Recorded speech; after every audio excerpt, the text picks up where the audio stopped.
guys, it's me Harshita. Welcome you all to my channel, and I know you have got the idea of this video from the thumbnail already.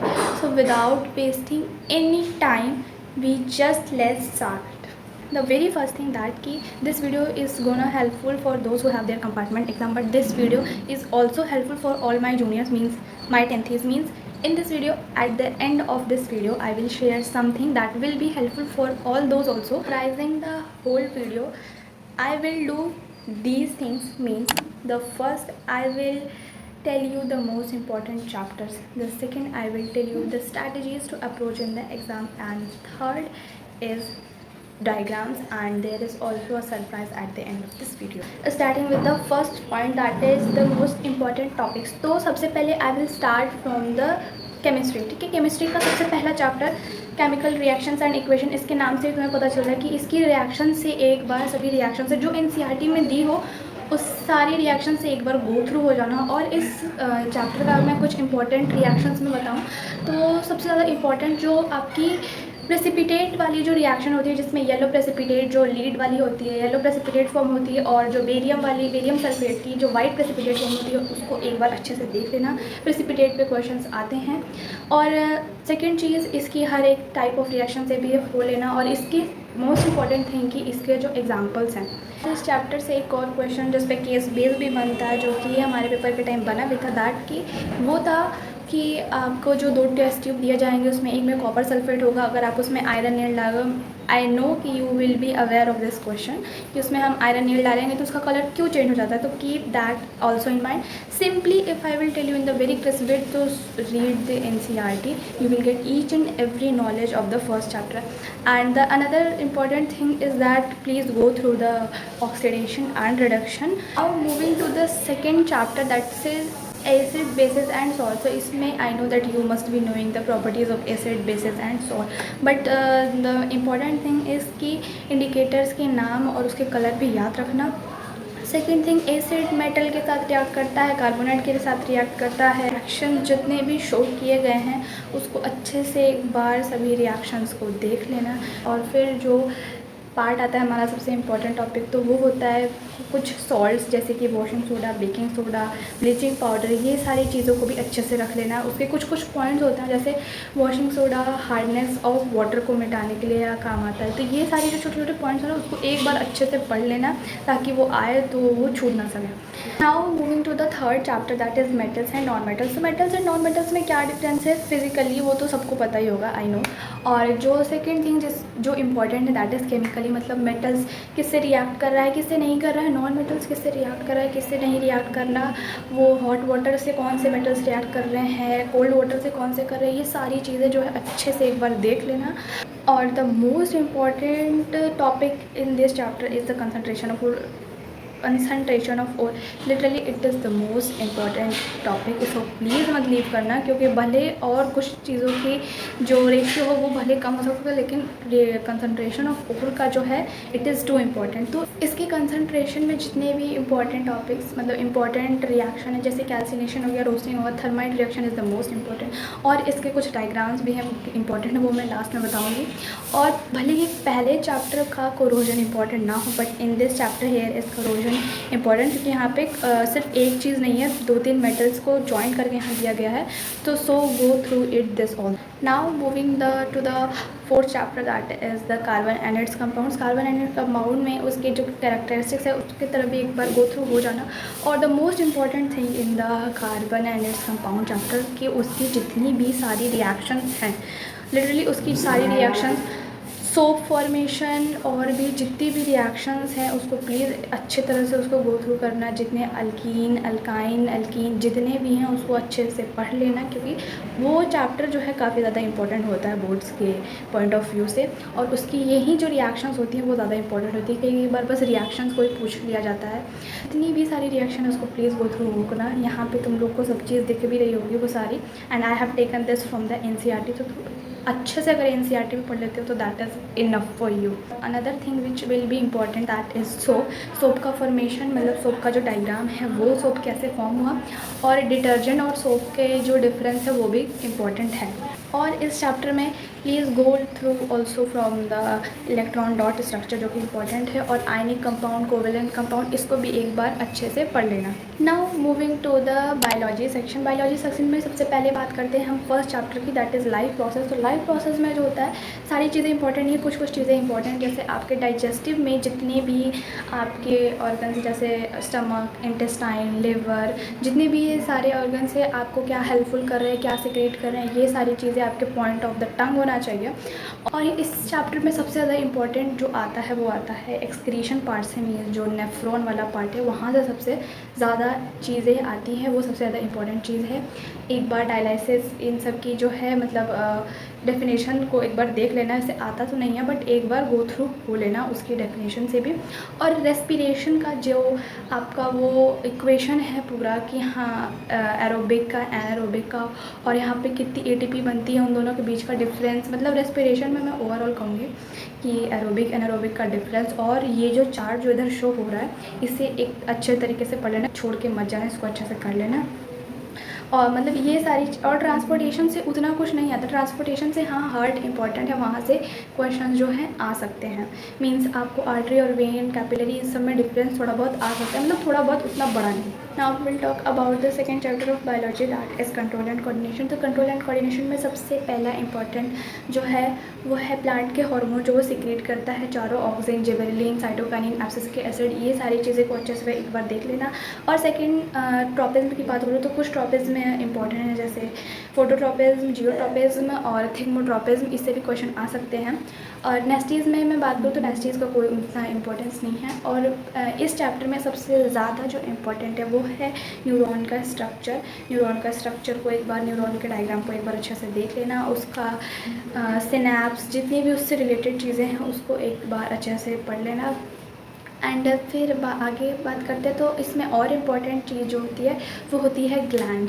तो glands को भी अच्छे से देख लेना, endocrine, exocrine में difference देख लेना, ग्लैंड्स में जितनी भी ग्लैंड्स क्या क्या सिक्रीट कर रहे हैं उसको अच्छे से देखना सब। और इस चैप्टर में इंपॉर्टेंट चीज़ मैं बताऊँ तो रिफ्लेक्स आर्क, इसकी डेफिनेशन भी कई बार पूछी जा सकती है, मतलब पूछी गई है। रिफ्लेक्स आर्क, रिफ्लेक्स एक्शन, इसको अच्छे से देख लेना, इसके एग्जाम्पल थोड़े। और इसमें एक और इम्पॉर्टेंट थिंग है कि मतलब जो उसका डायग्राम है रिफ्लेक्स एक्शन और रिफ्लेक्स आर्क का, उसको अच्छे से एक बार देख लेना। और दूसरी चीज़ कि इसमें इंपॉर्टेंट ब्रेन, आपका ब्रेन वाला जो पार्ट है उसमें अच्छे से देख लेना कि सेरेबेलम का क्या काम होता है, सेरेबेलम का, पोन्स का, मेडुला का, इन सारी चीज़ों का जो वर्क है एक बार अच्छे से देख लेना, क्योंकि ये कई बार एमसीक्यू में पूछे जा सकते हैं। Moving to the next chapter of biology, that is how do organism reproduce. तो ये काफ़ी ज़्यादा इंपॉर्टेंट चैप्टर है बोर्ड्स के पॉइंट ऑफ व्यू से, क्योंकि इसमें असेक्सुअल और सेक्सुअल वाला जो डिफरेंस है उसे देख ही लेना। और जो असेक्सुअल जितने भी एग्जाम्पल है, फिजन है, फ्रेगमेंटेशन है, budding, budding is the most important, budding है, और जितने एग्जाम्पल हैं रीजनरेशन, उसको, फ्रेगमेंटेशन, सबको अच्छे से देख लेना, उसके एग्जाम्पल्स देख लेना। और इसका जो वेजिटेटिव प्रोपगेशन वाला पार्ट है उसके कैरेक्टर्स तो अच्छे से याद कर ही लेना, क्योंकि उसके कैरेक्टर्स बहुत बार क्वेश्चंस आते हैं।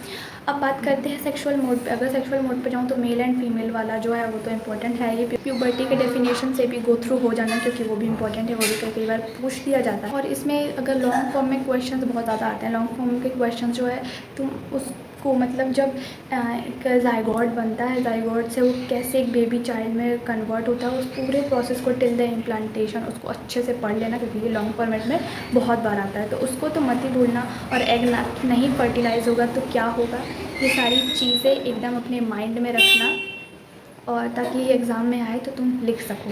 और इसका जो लास्ट टॉपिक है वो है रिप्रोडक्टिव हेल्थ। तो इससे केस बेस्ड क्वेश्चन कई बार बन जाते हैं, तो उसे भी एक बार देख लेना, ज़्यादा कुछ बड़ा टॉपिक नहीं है, 2-3 पॉइंट्स ही हैं, उसको अच्छे से एक बार पढ़ लेना। फिर बात करते हैं फोर्थ चैप्टर की, दैट इज़ हेरिडिटी। हेरिडिटी काफ़ी शॉर्ट चैप्टर है, इसमें भी बहुत ही कम पॉइंट्स हैं, मतलब शॉर्ट चैप्टर है लेकिन जितनी भी चीज़ें दी हैं वो इंपॉर्टेंट है। जैसे कि मेंडल के जो पी का 7 कैरेक्टरिस्टिक्स है उसे एक बार देख लेना, मेंडल ने पी को ही क्यों चूज़ किया उसको देख लेना। और मेंडल के तीनों लॉ जो भी उन्होंने दिए थे, लॉ ऑफ डोमिनेंस, जितने भी उन्होंने 2 और लॉ जो दिए थे उसको अच्छे से पढ़ लेना, क्योंकि वो काफ़ी ज़्यादा इंपॉर्टेंट है।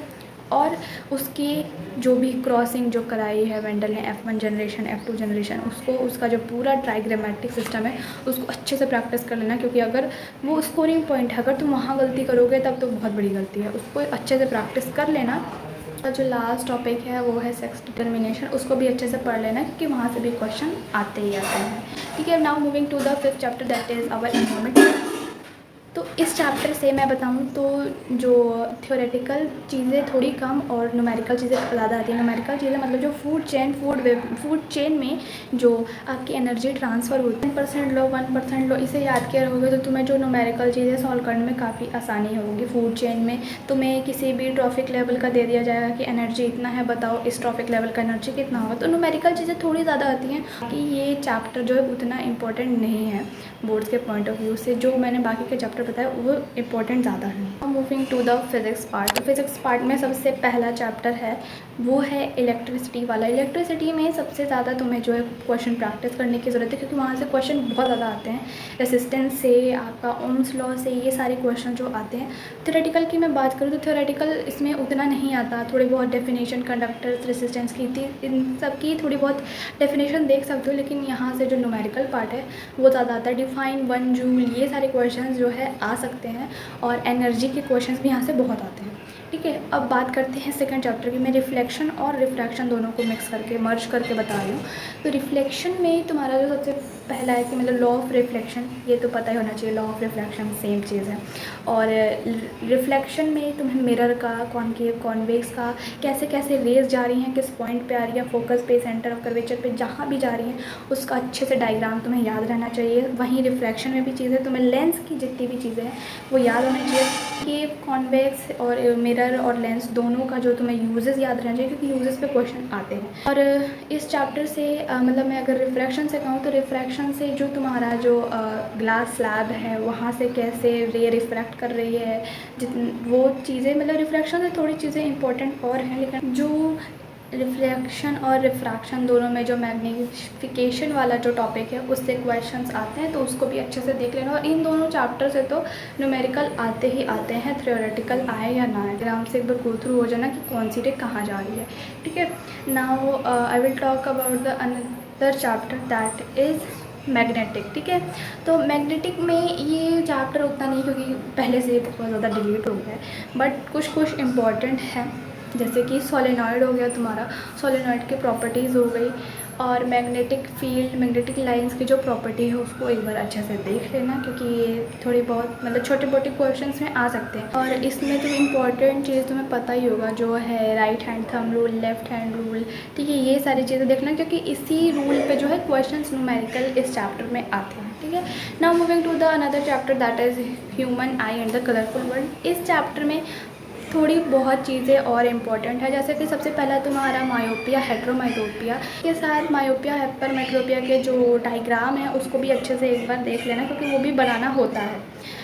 और फिर इस चैप्टर में जो है तुम्हारा रिफ्रैक्शन ऑफ जो प्रिज्म है, प्रिज्म का बहुत इंपॉर्टेंट है, स्पेक्ट्रम, टिंडल इफेक्ट, जितनी भी चीज़ें इस चैप्टर में है छोटी मोटी, टिंडल इफेक्ट, स्पेक्ट्रम का जो स्कैटरिंग ऑफ लाइट है, ये सारी चीज़ों को एक बार देख लेना क्योंकि यहाँ से क्वेश्चन आते हैं। कुछ क्वेश्चन जो इंपॉर्टेंट होते हैं जैसे कि why the sky is blue, why sun is red, ऐसे question, why the stars are twinkling, ऐसे क्वेश्चन इस चैप्टर से बनते हैं तो वो एक बार अच्छे से देख लेना। प्रिज्म में रेनबो फॉर्मेशन, हाँ रेनबो फॉर्मेशन जो आपका ड्रॉप से, जो रेन ड्रॉप से बनता है, ये डायग्राम है, ये भी तुम अच्छे से देख लेना, इसके डायग्राम को मिस मत करना। और इस चैप्टर से ये सारी चीज़ें थी, अगर तुम प्रिज्म को उल्टा कर दोगे तो क्या होगा, ऐसे जो थोड़ा जो डायग्रामेटिक चीज़ है उसको अच्छे से देख लेना। At the end of this video तुम ये ज़रूर कहोगे कि तुमने तो सभी चीज़ बता दिया। अब तुम खुद सोचो, you are going to give the board exam, तो तुम खुद सोचो कि भाई एक बार मतलब बताया तो सब नहीं है बट एक बार सब चीज़ से गो थ्रू तो होना ही पड़ेगा। तुम ऐसे पेज पढ़ रहे हो, तुम्हारे इस पेज पे कुछ आया और इस पेज का जो इंपॉर्टेंस है मैंने बताया, तुम उस पेज को देखोगे नहीं क्या, एटलीस्ट ये तो देख लो ताकि अगर बाई चांस वो आ गया तो तुम्हें कुछ तो याद रहेगा लिखने के लिए। और सबको पता है कि स्टेप मार्किंग मिलती है। तो this was all about the important topics. अगर मैं स्ट्रैटेजी की बात करूँ, तुमने पहले बोर्ड दे चुका होगा तो तुम्हें अच्छे से पता होगा कि स्ट्रैटेजीज़ क्या है, बट मैं और बता देती हूँ कि सबसे पहले तो यार अपनी बोर्ड की कॉपी नीट एंड क्लीन, मतलब अगर hand writing neat and clean हो या ना हो, लेकिन कॉपी को जो है एकदम सुंदर वे में लिखना। जितनी भी हेडिंग है, जैसे सेक्शन ए हो तो उसको बोल्ड लेटर्स में लिखना, और जितनी भी चीज़ें हैं उसको थोड़ा दूर दूर लिखना, और हो सके तो पेजेस को थोड़ा ज़्यादा भरने की कोशिश करना क्योंकि कभी कभी एग्जामिनर ऐसा होता है कि वो काउंट करता है कि कितने पेजेस पेजेस भरे हैं उसको अच्छे से एक सिस्टमैटिक वे में, एक मैनर में लिखना। हर क्वेश्चन मतलब जब सेक्शन ए की चीज़ें कंप्लीट हो जाए तो स्केल से लाइन खींचना, फिर सेक्शन बी, ऐसे ऐसे थोड़ा सिस्टमैटिक वे में लिखना, ताकि एग्जामिनर को कॉपी देख के अच्छी लगे और उन्हें लगे कि हाँ बच्चे ने कुछ अच्छे वे में लिखा है। तो उससे भी तुम्हारी जो मार्किंग होती है ना वो बढ़ती है। तो ये है स्ट्रैटेजीज़ जो है तुम एग्ज़ाम में अप्रोच कर सकते हो पढ़ने। Now coming to the last point, जो कि है डायग्राम और the surprise which I am going to reveal. तो जो डायग्राम और सरप्राइज है वो दोनों एक ही चीज़ है।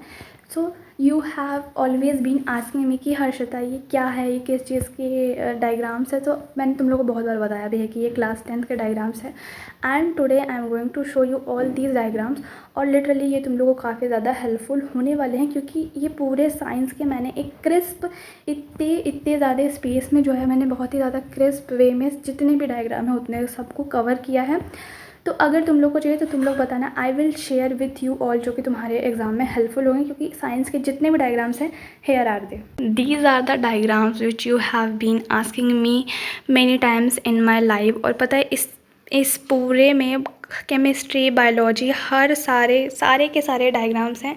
Not only the diagrams but जितने भी चीज़ें हैं, जैसे देखो यहाँ पे मैंने जो है जितना भी लेंस का, मिरर का, जितनी भी जो इसके रे वाले डायग्राम है उसको बनाया। यहाँ तक कि बायोलॉजी के मेंडल की जितनी भी चीज़ें हैं वो भी मैंने बनाई है।